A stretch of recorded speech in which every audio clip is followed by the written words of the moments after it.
Assalamualaikum warahmatullahi wabarakatuh. Perkenalkan, nama saya Akila Syafika dari kelas 9B1. Saya akan mempresentasikan mata pelajaran IPA dalam bab kehidupan organisme tanah. A. Tanah.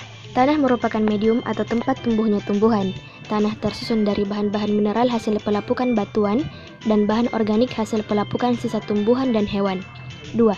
Pembentukan tanah. Pembentukan tanah diawali dengan penghancuran batuan menjadi partikel mineral dalam jumlah yang besar oleh udara dan air dalam pori-pori batuan tersebut. 3. Faktor yang memengaruhi pembentukan. Pembentukan tanah dipengaruhi oleh beberapa faktor, yaitu iklim, organisme tanah, batuan dasar, topografi, dan waktu. B. Organisme tanah. Organisme tanah terdiri atas organisme tanah atau hewan tanah, tumbuhan, dan mikroorganisme. 1. Hewan tanah. Hewan tanah terdiri atas beberapa jenis, yaitu A. Nematoda, B. Cacing tanah, C. Arthropoda, dan D. Moluska. A. Nematoda. Nematoda disebut juga dengan cacing benang karena bentuknya seperti benang atau jarum dan berukuran sangat kecil. B. Cacing tanah.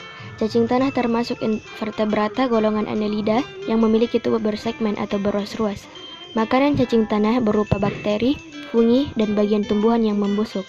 C. Arthropoda. Hewan kelompok Arthropoda yang banyak dijumpai di dalam tanah adalah dari kelas Arachnida, Crustacea, Insecta, dan Myriapoda. Contoh hewan Arthropoda antara lain adalah kalajengking dan kutu kayu. D. Moluska. Hewan jenis moluska hidup di sampah, tanah hutan, celah-celah tanah, dan ruang pori-pori tanah atau di bawah batu.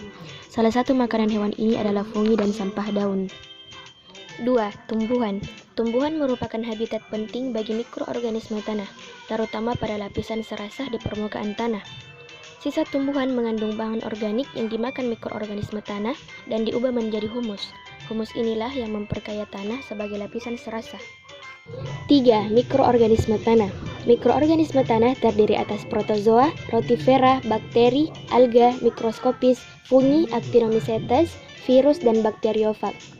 Protozoa merupakan sel tunggal. Contoh jenisnya ialah Euglena. Rotifera bersifat mikroskopis dan habitatnya dalam tanah lembab. Alga adalah organisme mikroskopis yang berklorofil. Bakteri merupakan organisme yang paling banyak dijumpai di dalam tanah. Fungi adalah organisme tanah yang berbentuk filamen atau hifa. Actinomycetes adalah mikroorganisme yang mempunyai fungi.